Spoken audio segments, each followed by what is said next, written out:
ONGCৰ থলুৱা বিৰোধী নীতিৰ বিৰোধিতাৰে নাজিৰাত আজি গণ অৱস্থান কাৰ্যসূচী ৰূপায়ণ কেইবাটাও জাতীয় জনগোষ্ঠীয় সংগঠনৰ। নাজিৰাস্থিত ONGC অসম সম্পদৰ মুখ্য কাৰ্যালয়ৰ প্ৰৱেশদ্বাৰৰ সন্মুখত এই কাৰ্যসূচী ৰূপায়ণ। ONGCয়ে অসমৰ থলুৱা বিৰোধী নীতি পৰিহাৰ কৰি অসম সম্পদৰ সমূহ কাৰ্যালয় পুনৰ অসম তথা নাজিৰাত বাহাল নাৰাখিলে ONGC তলাবন্ধৰ দৰে চৰম প্ৰতিবাদী কাৰ্যসূচী গ্ৰহণ কৰাৰ হুংকাৰ।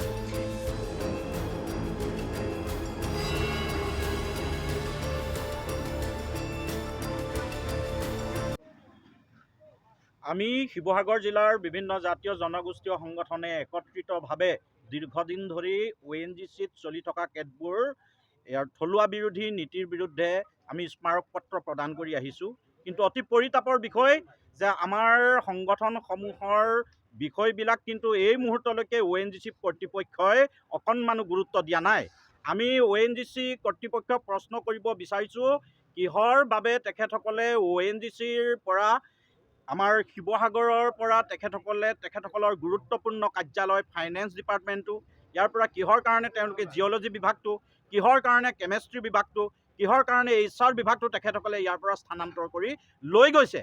ইতিমধ্যে আমাৰ হাতত তথ্য আহি পৰিছে যে ONGCৰ ভিতৰৰ এটা বাহিৰাগত চক্ৰই ষড়যন্ত্ৰমূলকভাৱে ONGCৰ প্ৰায়সমূহ কাৰ্যালয় শিৱসাগৰৰ পৰা লৈ যোৱাৰ এটা পৰিকল্পনা কৰিছে।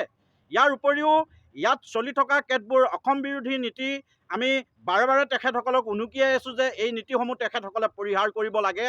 তেখেতসকলৰ যি CSR ফাণ্ড আছে, এই ফাণ্ডবিলাকৰ জৰিয়তে আমাৰ যিসমূহ তৈলক্ষেত্ৰ এলেকা আছে, তৈলক্ষেত্ৰ এলেকাবিলাকত উন্নয়নৰ কাৰণে অকণমানো তেখেতসকলে কাম কৰা নাই। যিসমূহ তৈলক্ষেত্ৰ প্ৰচুৰ পৰিমাণে তেল উৎপাদন হোৱাৰ সম্ভাৱনা আছে, তেনে বহুতো তৈলক্ষেত্ৰ ইতিমধ্যে ONGCয়ে বাহিৰাগত পুঁজিপতি গোষ্ঠীৰ হাতত গতাই দিছে।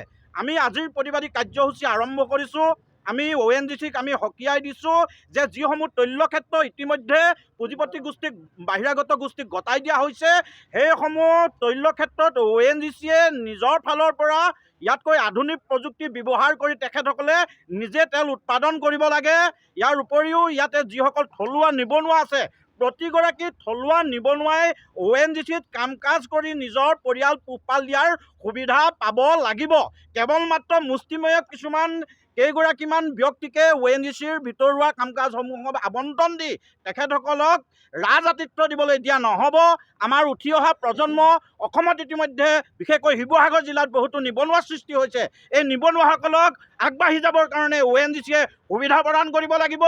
আজি প্ৰতিবাদী কাৰ্যসূচী আমি আৰম্ভ কৰিছোঁ। ইয়াৰ পিছৰ পৰ্যায়ত আমি আজি স্মাৰকপত্ৰৰ জৰিয়তে 10 দিনৰ সময়সীমা আমি নিৰ্ধাৰণ কৰি দিছোঁ। 10 দিনৰ ভিতৰত ONGCয়ে যদি কোনো গুৰুত্বপূৰ্ণ সিদ্ধান্ত গ্ৰহণ নকৰে, তেতিয়াহ'লে আমি ONGCৰ সমূহ কাৰ্যালয়ত তলা বন্ধ কৰি দিয়াৰ ব্যৱস্থা কৰিম। আৰু তাৰ পাছতো যদি ONGCয়ে আমাৰ কথাবিলাকত গুৰুত্ব প্ৰদান নকৰে, আমি শিৱসাগৰ জিলাৰ প্ৰতিটো দল সংগঠন একত্ৰিত হৈ সৰ্বাত্মকভাৱে ONGCৰ তৈল খনন কাৰ্য আমি বন্ধ কৰিবলৈ আমি বাধ্য হ'ম। আজি অসমৰ কেইবাটাও জাতীয় জনগোষ্ঠীয় দল সংগঠনে ঐক্যবদ্ধ হৈ আমি ONGC অসম সম্পদৰ নাজিৰাত থকা মুখ্য কাৰ্যালয়ৰ সন্মুখত আমি গণ অৱস্থান কাৰ্যসূচী আমি ৰূপায়ণ কৰিছোঁ। মূল কথাটো হৈছে যে ONGCত থকা একাংশ অসম বিৰোধী চক্ৰই বাৰে বাৰে আমাৰ সম্পদটো ধ্বংস কৰিবলৈ উঠিবই লাগিছে। ইতিমধ্যেই আমাৰ শিৱসাগৰত থকা অসম সম্পদৰ কেইবাটাও গুৰুত্বপূৰ্ণ বিভাগ তেওঁলোকে বহিৰাজ্যলৈ লৈ গ'ল। এতিয়া কথা হৈছে, তেল আমাৰ ইয়াত খনন কৰিব, তেল আমাৰ ইয়াৰ পৰা নিব, আৰু কাৰ্যালয়সমূহ যদি গৈ দিল্লী গুজৰাটত থাকে, আমাৰ অসমীয়া মানুহে কি কৰি খাব? আমি তেল দিম আৰু তেওঁলোকে গুজৰাটত কোনোবা বহিৰাগত মানুহে AC ৰুমত বহি কাজু বাদাম খাই থাকিব, এনে কথাবোৰতো হ'ব নোৱাৰে। তেল যেতিয়া আমি দিছোঁ, কাৰ্যালয় ইয়াত হ'ব লাগিব। কাৰণ এই ONGCৰ লগত অসমৰ অধিকাংশ নিবনুৱা যুৱক যুৱতী জড়িত হৈ আছে। কোনোবা গাড়ী এখন চলাই খাইছে, কোনোবা ঠিকা টুকুলি এটা কৰি খাইছে, কোনোবাই ইয়াত চাকৰি কৰিছে। বিভাগসমূহ ইয়াৰ পৰা গুচি যোৱাৰ লগে লগে ইয়াত তেওঁলোকে কি কৰি খাব? এতিয়া আমি গম পোৱা মতে ONGCত এতিয়া কেৱল নামমাত্ৰ কেইখনমান নামফলক থাকিব, সকলোবোৰ ইয়াৰ পৰা লৈ যাব। বোলে এই ধৰণৰ অসম বিৰোধী কাৰ্যকলাপৰ কৰি থাকিলে আমিতো চাই থাকিব নোৱাৰিম, প্ৰতিবাদ কৰিবই লাগিব।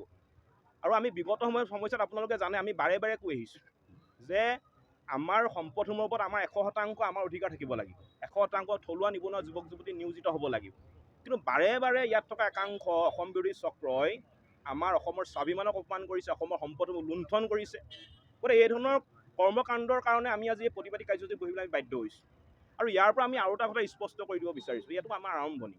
ইয়াৰ পিছত আমি ONGCৰ মূল গেটখন আমি তলা মাৰি দিম, যিমানসমূহ কাৰ্যালয় আছে কাৰ্যালয়সমূহ বন্ধ কৰি দিম, আৰু যিমানসমূহ তৈলখাদ আছে এই তৈলখাদসমূহত যিবোৰ খনন চলাই থকা হৈছে সকলোখিনি আমি বন্ধ কৰি দিম।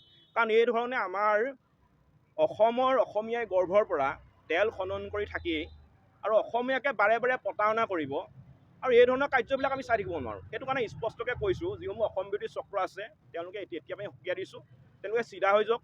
কিন্তু অন্যথা কিন্তু তেওঁলোকে আমাৰ যেতিয়া মুখামুখি হ'বলৈ হ'লে কিন্তু কথা বেয়া হ'ব। সেইটো আপোনালোকৰ সংবাদ মাধ্যমৰ জৰিয়তে আমি স্পষ্টভাৱে জনাই দিছোঁ।